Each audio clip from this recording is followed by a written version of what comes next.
How are you? I hope you all are staying safe at your houses. So today we are going to learn the 6th lesson of science.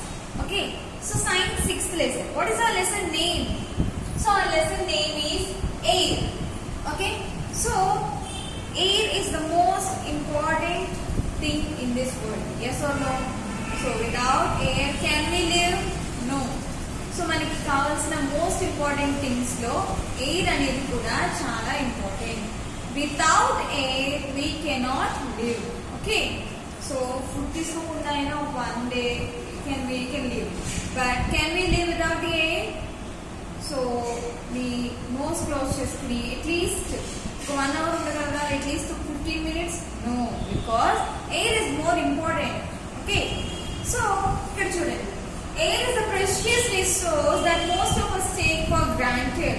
Air supplies us with oxygen, which is essential for our body to live. Without it, we would die within minutes. Air is also always around us.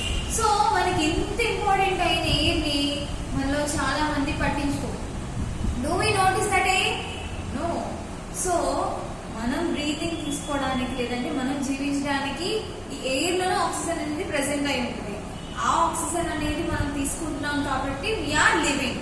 So the oxygen is more important. Okay, next what is air? So air అంటే ఏంటి? What is air? Air is nothing but mixed number of gases. Okay, so కొన్ని number of gases అన్ని కూడా present అయి ఉంటే దాన్ని air అంటారు. So along with the dust and water molecules. ఓకేనా, so water molecules, different types of gases and dust particles, వీటన్నిటిని together గా మనం ఏమని ప్రొనౌన్స్ చేస్తామంటే దాన్ని ఏమని పిలుస్తామంటే air. Okay, look here, air make up the earth atmosphere. So మన అట్మాస్ఫియర్ అంతా కూడా దేంతో తయారై ఉంది? It is completely made up of air. Okay, the air we breathe contains 78% nitrogen gas, 21% oxygen, 0.9% argon and 0.03% carbon dioxide. Along with water vapor, floating molecules of water, air also contains tiny bits of dust, pollen grains from plants and other solid particles. As our atmosphere extends higher and higher above Earth, toward our outer space, air becomes thinner and the combination of gases in the air changes. So, ఇక్కడ ఏం చెప్తున్నాడంటే మనం తీసుకునే air లో లేదంటే మన చుట్టూ ఉన్న ఎయిర్ లో 78% of air is nitrogen. Okay, air లో 78% ఏముంది? Nitrogen gas. Next 21% oxygen. 21% oxygen అనేది ఎయిర్ లో ప్రెసెంట్ అయి ఉంది. 0.9% ఆర్గన్. ఓకే, ఆర్గన్ అనేది డిఫరెంట్ గ్యాస్ అనేది 0.9% ఈ అట్మాస్ఫియర్ లో ఉంది. నెక్స్ట్ 0.03 అంటే చాలా తక్కువగా కార్బన్ డైఆక్సైడ్ అనేది ప్రెసెంట్ అయింది.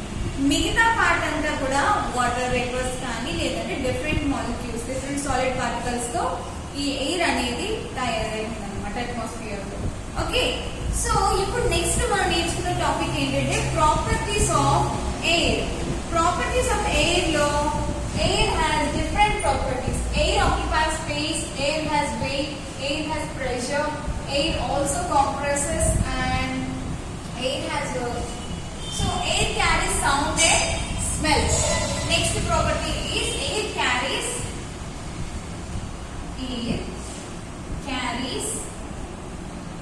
sound and smell. So air లో different properties అనేవి ఉంటాయి. Yes or no? So our different properties ఏంటి? Air occupies space, air has weight, air has pressure, air also compresses, air carries sound and smell. So different types of properties అనేవి air లో ఉంటాయి. So we look about the first property. What is the first property? Air occupies space. So air occupies space. Air అనేది space ఎలా occupy చేస్తుంది? కొంచెం place occupy చేస్తుందంట air అనేది. Can it be possible? So it is possible. Air అనేది ఖచ్చితంగా space ని occupy చేస్తూ ఉంటుంది. దానికి కూడా ప్లేస్ అనేది కావాలి ఎయిర్ కూడా. Do you believe or not? So for example, మీరు బ్రీతింగ్ తీసుకున్నప్పుడు ఏం జరుగుతుంది? హార్ట్ లంగ్స్ ఏవైతున్నాయో ఎక్స్పాండ్ అవుతున్నాయి. అంటే మన బాడీలో మనకి తెలియకుండానే ఎయిర్ అనేది స్పేస్ తీసుకుంటుంది. Yes or no? Yes. So lungs అనేవి ఎక్స్పాండ్ అవుతున్నాయి అంటే ఆ ప్లేస్ లో ఏం జరుగుతుంది? ఎక్స్పాండ్ జరగడానికి మనం ఎయిర్ లోపల తీసుకుంటున్నాం. So air has space. So based on that one more example is also given. So ఇక్కడ చూడండి, సెయిలింగ్ బోట్. బోట్ అనేది షిప్. ఓకే, సెయిలింగ్ బోట్ అనేది ఏదైతే ఉందో, షిప్ కానీ బోట్ కానీ, సో మీరు అబ్జర్వ్ చేస్తే బోట్ కి ఒక తెర టైప్ లో కడుతూ ఉంటారు. Yes or no? So air ఎప్పుడైతే మూవ్ అవుతుందో, ఎయిర్ అనేది ఎప్పుడైతే క్లాత్ కి ఫోర్స్ గా తగులుతుందో, సో ఆ బోట్ అనేది మూవ్ అవుతుంది వాటర్ లో. అంటే air is also supporting the boat to move. Okay, next ఇక్కడ ఒక యాక్టివిటీ ఇచ్చాడు. Okay, so air occupy space అనే దానికి సంబంధించి ఒక యాక్టివిటీ ఇచ్చాడు. You can see the box. Okay, look that box once. Fill a fish tank or other large container about 2 to 3 of water. So ఇక్కడ ఏం చెప్తున్నాడంటే, ఒక ఫిష్ ట్యాంక్ కానీ లేదంటే ఒక పెద్ద కంటైనర్ తీసుకోమంటున్నాడు. తీసుకుని 2 and 2/3 అంటే మాక్సిమం పార్ట్ అంతా కూడా కంటైనర్ లో ఏం చేయమంటున్నాడు? వాటర్ తో ఫిల్ చేయమంటున్నాడు. Okay, next invert the drinking glass and push it into the water, trapping air inside the glass.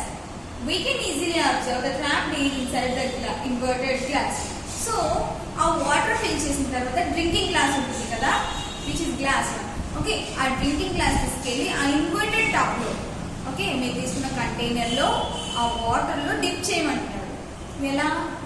Inside. Okay, so up side down చేసి ఆ గ్లాస్ ని డిప్ చేసినప్పుడు ఏం జరుగుతుంది? మీరు అబ్జర్వ్ చేసే ఉంటారు ఇంతకు ముందు చాలా సార్లు. ఓకే, ఏం జరుగుతుంది? సో ఎయిర్ బబుల్స్ అనేవి ఫామ్ అవుతున్నాయి. అంటే అది ఎప్పుడైతే డిప్ చేస్తున్నామో ఆ గ్లాస్ లో ప్రెసెంట్ అయిన ఎయిర్ ఏం చేస్తుంది? స్పేస్ ని ఆక్యుపై చేసుకుంటుంది. అప్పుడు బబుల్స్ అనేవి ఫామ్ అవుతున్నాయి.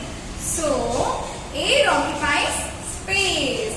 The true value of this experiment is likely to keep the gas to allow a bubble of air to escape and flow to the surface. So ఆ glass ఎప్పుడైతే dip చేస్తారో కొంచెం లేపేటప్పటికి ఏమవుతుంది? దాని నుంచి బబుల్స్ అనేవి బయటకు వస్తూ ఉంటాయి. ఓకే, సో బబుల్ అనేది బయటకు వచ్చి వాటర్ లో ఫ్లోట్ అవుతూ ఉంటుంది, తేలుతూ ఉంటుంది. అర్థమవుతుందా? సో ఎయిర్ అనేది స్పేస్ ని ఆక్యుపై చేసుకుంటుంది. సో ఎంటీ కంటైనర్ లో కూడా అబ్జర్వ్ చేస్తే, మీరు బాటిల్స్ లో కానీ దేనిలో అయినా కూడా ఎయిర్ అనేది ప్రెసెంట్ అయి ఉంటుంది. We cannot see, but the air is present everywhere. Okay, next is about compressed air. So next we will talk about the compressed air. Okay, so properties, the second property is compressed air. Look here, air can also be squeezed into a very small space such as balloon. If we blow a balloon, it fills with air. The more air we force into, as more we blow, the air inside a balloon is squeezed into very small space. This is called compressed air. Compression అంటే నొక్కి ఉంచడం. ఓకేనా? So మన దేన్నైనా ఇప్పుడు ఏదైనా ఉంటే దాన్ని గట్టిగా నొక్కి ఉంచడం అంటారు కదా. సో కంప్రెసింగ్ అంటే అది. ఫర్ ఎగ్జాంపుల్ ఒక బెలూన్ తీసుకోండి. బెలూన్ మీరు ఎప్పుడైతే దానిలోకి ఎయిర్ మీరు పంపిస్తున్నారో ఆ స్మాల్ ఏరియాలోనే ఆ ఎయిర్ అంతా కూడా ఫిల్ అవుతుంది. Okay, air is getting compressed. So compressed air అంటే మనం ఫోర్స్ఫుల్ గా దాన్ని ఎనర్జీ కింద చేంజ్ చేయడం. Okay, next so you can observe in the tyres. So cycle tyre కానీ బైక్ టైర్ లో కూడా ఏం చేస్తున్నారు? ఎయిర్ ని ఫిల్ చేస్తున్నారు టైర్స్ లో. So whenever we are filling the air, అదేమవుతుంది? ఎనర్జీ కింద మారుతుంది. ఓకే, ఆ ఫిల్ అయిన తర్వాత ఆ టైర్ అంతా కూడా హార్డ్ అవుతుంది. దాన్ని మనం నెక్స్ట్ పర్పస్ కి, ఎనర్జీ పర్పస్ కి యూజ్ చేసుకుంటూ ఉంటాం. ఓకే, సో కంప్రెస్డ్ ఎయిర్ అంటే దాన్ని ఫిల్ చేసి ఉంచడం అనమాట, నొక్కి ఉంచడం. Okay, next property is air has weight. So ఈ ప్రాపర్టీకి let me give an example or let me take an activity. Okay, so look here my dear children. So in case when for assume that this has a balloon. Okay, so ఈ రెండు balloons అంటాం. Okay, we tied these balloons to a scale. ఒక scale తీసుకుని ఆ scale ఏం చేయమంటున్నారంటే మన book లో, సో 2 balloons filled, ఓకేనా, సేమ్ సైజ్ ఉన్న balloons same amount of air fill చేసి ఒక స్కేల్ కి వాటిని కూడా టై చేయమన్నారు. ఓకే, ఆ టై చేసిన తర్వాత at the middle of the scale మధ్యలో వన్ ఆఫ్ ది రోప్ ఇంకొక రోప్ ని టై చేయమని పైకి హ్యాంగ్ చేయమన్నాడు. సో ఇవి రెండు కూడా ఈక్వల్ గా ఉంటాయి. ఎందుకు? Because same wait is on the both sides. రెండింటిలో కూడా సేమ్ వెయిట్ ఉంది కాబట్టి ఇవి బ్యాలెన్స్డ్ గా ఉంటాయి. Next coming to second case. Second case లో ఏంటంటే వీటిలో నుంచి ఒక బెలూన్ ని పింక్ చేయండి. అంటే పింక్ చేసినప్పుడు ఏమవుతుంది, ఎయిర్ ఏవైతే ఉందో బెలూన్ అంతా కూడా బయటకు వచ్చేస్తుంది. సో ఇప్పుడు ఏం జరుగుతుంది, ఆటోమేటిక్ గా బెలూన్ అనేది కిందకు మూవ్ అవుతుంది. ఓకేనా? మరి ఇలా పట్టుకున్నప్పుడు ఆ థ్రెడ్ ఏమవుతుంది, వెయిట్ ఎటు ఉందో అటు పడుతుంది స్కేల్ కదా. సో దీన్ని బట్టి ఏమవుతుంది మనకి, యాక్టివిటీని బట్టి ఎయిర్ హ్యాస్ వెయిట్ ఉంది కాబట్టి కదా ఇది మూవ్ అయింది స్కేల్ అనేది. So air has weight. Okay, next one. So the next one is air has pressure. Pressure ఎలా ఉంది ఎయిర్ లో? ఎయిర్ అనేది ఎలా ప్రెషర్ చేస్తుంది చూడండి. Air pressure varies over time and from place to place. If we travel up a mountain or go up into a hot air balloon, for example, air pressure gets less as higher we go. So, hot air. మనం mountains వైపు వెళ్తున్నాం అనుకోండి. So మరి ఏం జరుగుతుంది, go up in a hot air balloon. For example, the air gets less as higher we go. So మనం పైకి వెళ్ళే కొద్దీ ఏం జరుగుతుంది, ఎయిర్ ప్రెషర్ అనేది తగ్గుతూ ఉంటుంది. ఓకే, మనం కిందకి వచ్చేటప్పటికి ఆ ప్రెషర్ అనేది పెరుగుతుంది. ఫర్ ఎగ్జాంపుల్ ఏదైనా బాల్ తీసుకోండి. ఓకే, సో అది కింద మూవ్ అయ్యేటప్పుడు ఒక ఫోర్స్ ని ఎయిర్ ని పుష్ చేసుకుంటూ కిందకి రావాలి. అంటే అక్కడ ఏం జరుగుతుంది, ప్రెషర్ అనేది ఇంక్రీజ్ అవుతుంది. మనం పైకి వేసినప్పుడు it goes easily. Okay, so pressure అనేది పైకి వెళ్ళేటప్పుడు తగ్గుతుంది, కిందకు వచ్చేటప్పుడు పెరుగుతుంది. Okay, air pressure also varies over time and these temporal differences are usually carried by temperature of the air. So temperature ని బట్టి కూడా ఎయిర్ ప్రెషర్ అనేది చేంజ్ అవుతూ ఉంటుంది. Okay, so cooler air is heavier than warm air. So చల్లగా బాగా cool గా ఉండే ఎయిర్ బాగా వెయిట్ ఉంటుందంట. Okay, when compared to warm air అంటే అటు చల్లగా కాదు, నార్మల్ టెంపరేచర్ లో ఉంది. Okay, warm air lighter than the cool air and will therefore rise above it. Areas of high pressure can be used when cool air is sinking and pressing on the ground. At this time the weather is usually dry and clear. So మీరు observe చేస్తే high pressure, okay, high pressure ఉన్న areas లో ఎక్కువగా cool గా ఉంటుంది.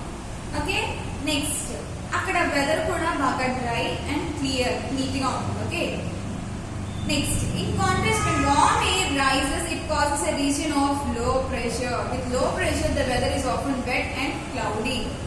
So, low pressure areas లోనేమో weather ఎలా ఉంటుంది, చాలా వెట్ అంటే తడిగా, క్లౌడీగా ఉంటుంది ఎక్కువగా. ఓకే, అలాగే హై ప్రెషర్ ఉన్న ఏరియాస్ లో ఎలా ఉంటుందంట, it will be warm, dry and clear. So ఆ ఏరియా అంతా కూడా చక్కగా వెదర్ అనేది కూల్ గా ఉండకుండా నార్మల్ గా ఉంటుంది. నార్మల్ టెంపరేచర్ అనేది మెయింటైన్ అవుతూ ఉంటుంది. Changes in air pressure brings change in weather and make winds blow. So ఈ టెంపరేచర్ కానీ ప్రెషర్ చేంజెస్ వల్ల మనకి వెదర్ లో కూడా చేంజెస్ అనేవి వస్తూ ఉంటాయి.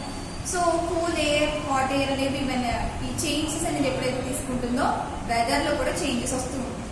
Next, the last topic is air carry sound and smell. Sorry, one more topic is there and next one. Air carries sound and smell. So, do the air carry sound and smell? Yes.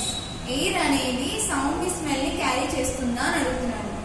Yes, it carries sound and smell because మీరు ఏదైతే కొన్ని for example music వింటున్నారు, మొబైల్లో music పెట్టి వింటున్నారు, అది మీ years వరకు ఎలా వస్తుంది, ఆ వైబ్రేషన్స్ ఏవైతే సాంగ్ ద్వారా ప్రొడ్యూస్ అవుతున్నాయో ఆ వైబ్రేషన్స్ అన్ని కూడా ఎయిర్ వల్ల మన ఇయర్స్ దగ్గరికి రీచ్ అవుతుంది. సో ఎయిర్ అనేది సౌండ్ ని క్యారీ చేస్తుంది. Next one, air carry smell. So for example different kind of smell. ఒక డిష్ ప్రిపేర్ చేశారంటే అది స్వీట్, మంచి స్మెల్ వస్తుంది అనుకోండి. That smell is also carried to your nose through air. ఆ స్మెల్ కూడా మీ నోస్ దగ్గరికి రావాలంటే ఏ ప్రాసెస్, ఏం జరుగుతుంది అక్కడ, ఎయిర్ లో క్యారీ అయ్యి మన నోస్ దగ్గరికి రీచ్ అవుతుంది. అలాగే ఇంకొకటి, it may be any smell. Okay, so any different fragrances, A smell అయినా కూడా డిఫరెంట్ ఫ్రాగ్రెన్సెస్ అన్ని కూడా ఎయిర్ లో ట్రావెల్ అయ్యి మన నోస్ కి రీచ్ అయినప్పుడు మనకి ఆ సెన్స్ ఆఫ్ స్మెల్ అనేది తెలుస్తుంది. Okay, last one air can produce sound. Last topic ఏంటంటే air can produce sound. So air sound ఎలా ప్రొడ్యూస్ చేస్తుంది? Look here. The vibration of some devices such as wire, drum and reel creates musical sounds. So కొన్ని devices like wire కానీ drum కానీ reels ఇవన్నీ కూడా musical sounds produce చేస్తూ ఉంటాయి. Sometimes moving air can be made to vibrate at certain frequencies. So కొన్నిసార్లు ఏం జరుగుతుందంటే ఈ వైర్స్ అన్ని కూడా మూవింగ్, ఎప్పుడైతే ఎయిర్ మూవ్ అవుతుందో ఈ వైర్స్ అన్ని కూడా మూవ్ అయినప్పుడు డిఫరెంట్ టైప్స్ ఆఫ్ సౌండ్స్ అనేవి వస్తూ ఉంటాయి అన్నమాట. Next, sometimes moving air can be made to vibrate at certain frequencies. If you tie a string or wire tightly between 2 points, you can start vibrating it, plucking or tapping it. The vibration creates compression waves in the air, resulting in the sound and according to the frequency of waves. So for example, మీరు ఒక ఏదైనా instrument లో కూడా like guitar ఏదైనా చూస్తే ఒక string ని పైకి కిందకి టైట్ గా స్ట్రింగ్ ని హోల్డ్ చేసి పట్టుకుంటారు. ఓకే, హోల్డ్ చేసి టైట్ చేస్తారు. సో మనం ఎప్పుడైతే మూవ్ చేస్తున్నామో ఆ ఎయిర్ పాస్ అయ్యేటప్పుడు కంప్రెషన్ ప్రాసెస్ ద్వారా మ్యూజిక్ అనేది ప్లే అవుతూ ఉంటుంది అన్నమాట. సో ఈ విధంగా మ్యూజికల్ ఇన్స్ట్రుమెంట్స్ లో use vibrating wire to produce sound including guitar, violin, piano etcetera. Guitar లో కానీ, వయలిన్ లో కానీ, పియానోలో కానీ, సో ఈ డిఫరెంట్ టైప్స్ ఆఫ్ ఇన్స్ట్రుమెంట్స్ అన్నిటిలో కూడా వైబ్రేటింగ్ వైర్ ఏదైతే ఉందో అది మనం ఎప్పుడైతే ప్రెస్ చేస్తామో, యూజ్ చేస్తామో అది ఎయిర్ తో మ్యాచ్ అయ్యి డిఫరెంట్ సౌండ్స్ అనేవి ప్రొడ్యూస్ అవుతాయి అన్నమాట. So my dear children, air properties ఏంటి? Air occupies space, compressed air, air has weight. Next, air pressure, air carries sound and smell, and air can produce sound. So my dear children, read the lesson once again and mark the hard words.